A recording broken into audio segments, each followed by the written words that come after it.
साथियों प्रणाम। हमारी भावी पीढ़ी और उसका नव निर्माण।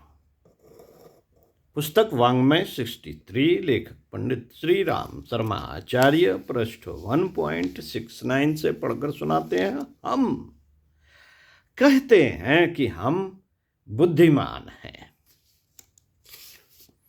साथियों, विज्ञान का उपयोग मानवीय जीवन में जिस स्तर पर जिस क्रम से चलता है, उससे कहीं अधिक, कहीं पहले ज्ञान का विभिन्न रूपों में प्रयोग चल पड़ता है। छोटे शिशुओं को मूत्र त्यागने की, भूख, सर्दी, गर्मी आदि को बताने के लिए रोने का संकेत करने की आदत डालनी पड़ती है।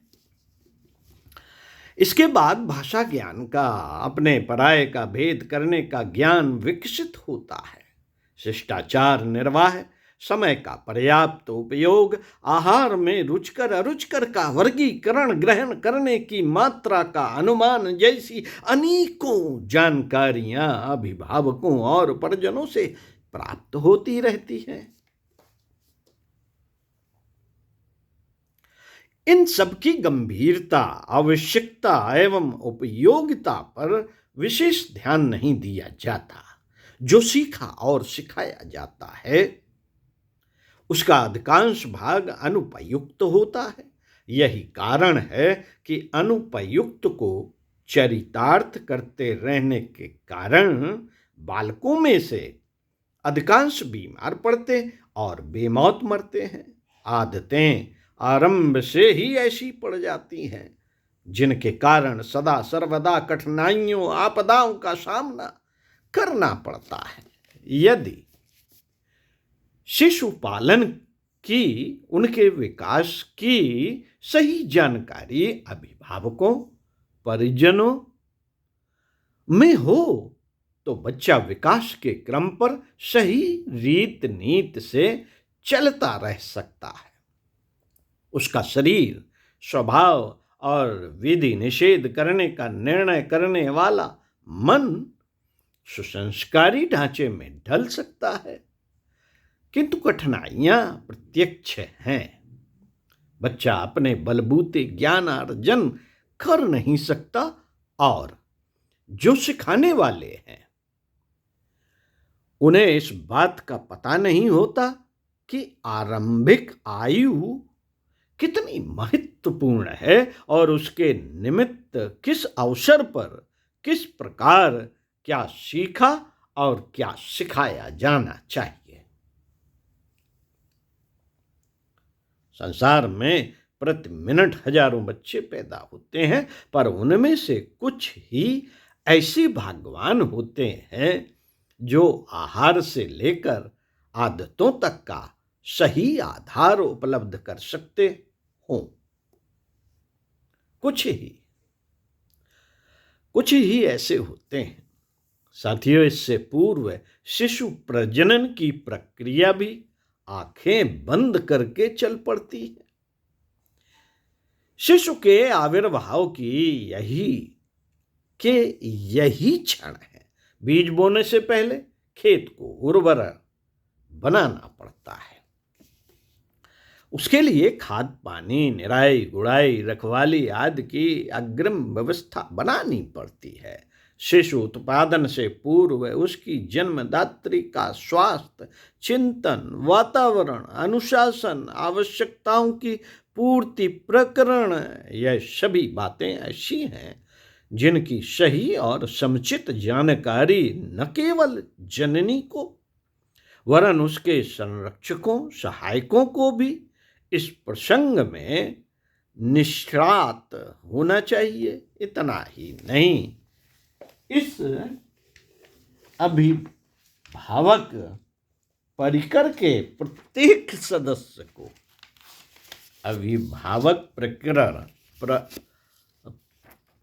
परिकर के प्रत्येक सदस्य को जननी को ऐसी परिस्थितियों में रखने में सहायक होना चाहिए जिससे वह उस गुरुतर कार्य का भार वहन सही रीत से कर सके।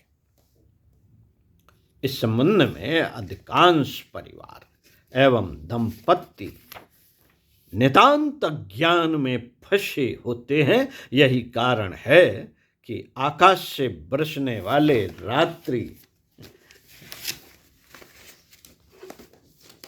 रात्रि के ओस कणों की तरह बच्चे जन्मते रहते हैं। वे किसी प्रकार धरती पर कूद तो पड़ते हैं, पर यह अनुमान नहीं कर पाते कि मनुष्य जन्म लेने के पीछे कितने अधिक कर्तव्य और उत्तरदायित्व उसके पीछे लदे हैं। उन्हें किस प्रकार पूरा करना है, फलतः ऊषर बीड़ों में उगने वाले झाड़ झंकाड़ों की तरह उनकी उत्पत्ति और अभिवृद्धि होती रहती है। साथियों, चूंकि बच्चा समझदार नहीं होता, वह अपने उज्जवल भविष्य के संबंध में ना तो कुछ सोच ही सकता है और ना व्यवस्था बनाने, साधन जुटाने में ही समर्थ होता है। ऐसी दशा में सभी स्तर की जिम्मेदारियां उन सबके कंधों पर आती हैं जिन्होंने प्रजनन का वातावरण बनाया।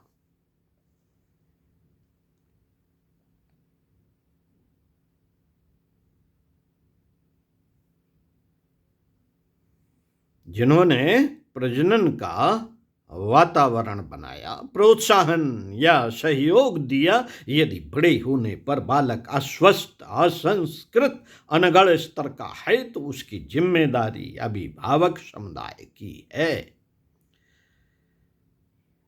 दुख की बात यह है कि इस समुदाय को इस संदर्भ में यह ज्ञान होता ही नहीं। जिनको नितांत आवश्यक समझा जाना चाहिए।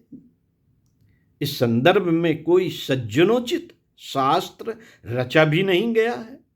एक अनगढ़ ढर्रा चलता आता है, उसी को सहज बुद्धि के लोग अपना लेते हैं। फलतः बच्चे वैसे ही बन जाते हैं जैसे कि बिना माली वाले उद्यान या बिना किसान वाले खेत को होना चाहिए। बालक छोटी आयु में अत्यधिक संवेदनशील होता है।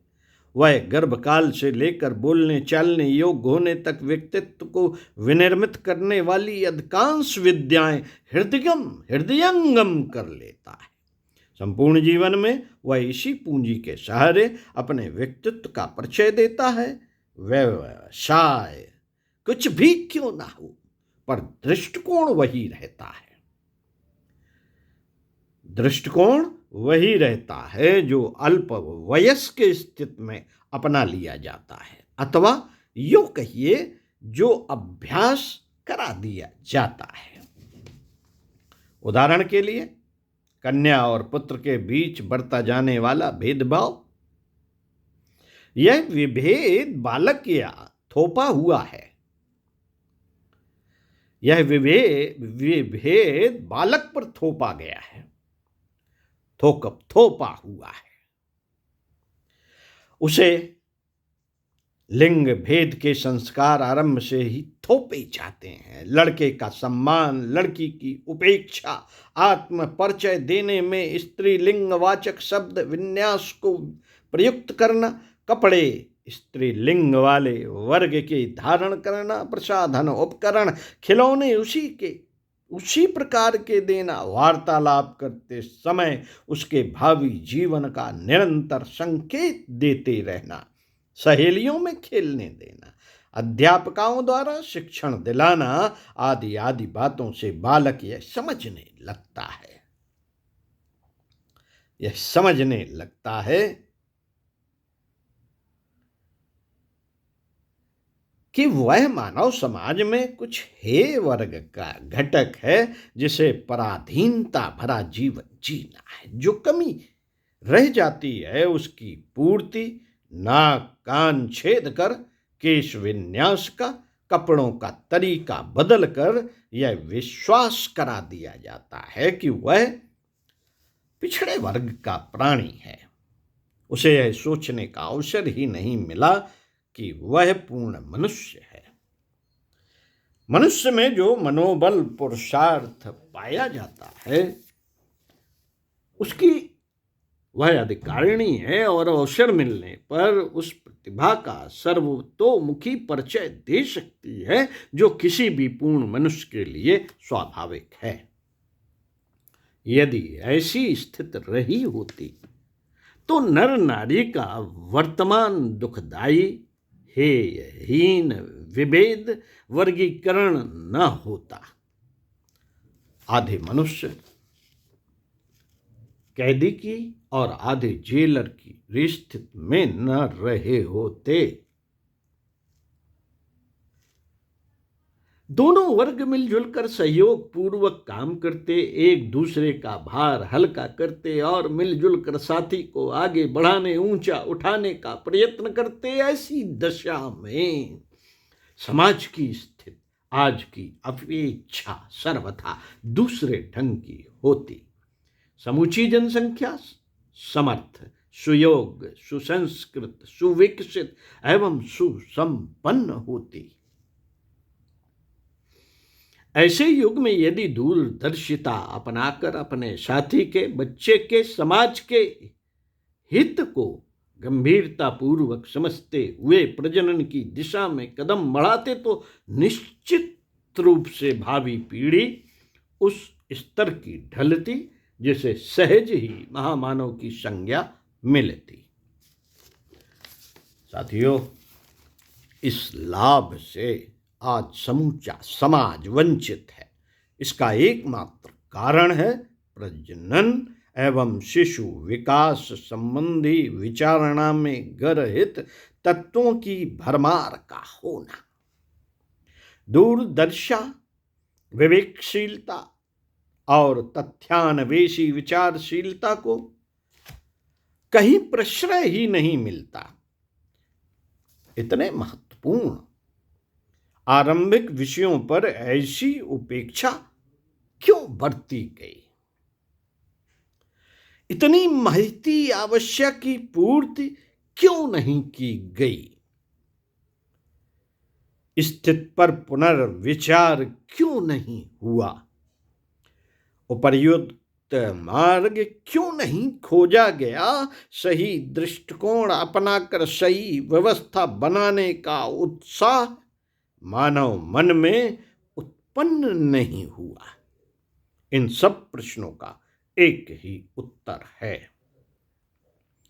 कि ज्ञान के धनी तो हम बनते रहे, बुद्धिमत्ता का ढिंढोरा भी पीटते रहे, उसका अहंकार भी करते रहे, पर मौलिक सूझबूझ से दूर रहे। साथियों, मौलिक सूझबूझ से दूर रहे। परंपरा ही हमारे लिए पत्थर की लकीर है, उसी को ज्ञान विज्ञान शास्त्र मानते हैं। इस पर भी दावा करते हैं कि हमें ज्ञान प्राप्त है, हम जानकार या बुद्धिमान हैं। काहे के बुद्धिमान हैं? साथियों, इस पर चिंतन मनन की आवश्यकता है। स्वाध्याय सत्संग का क्रम हमारा रहा। चिंतन मनन आप जरूर कीजिए इन प्रश्नों पर। अगले वीडियो में मिलते हैं। भावी पीढ़ी का नव निर्माण यूं कीजिए, कैसे करें का उत्तर है यूं कीजिए। तो सुनते रहिए कुछ अच्छा और पढ़ते रहिए कुछ अच्छा।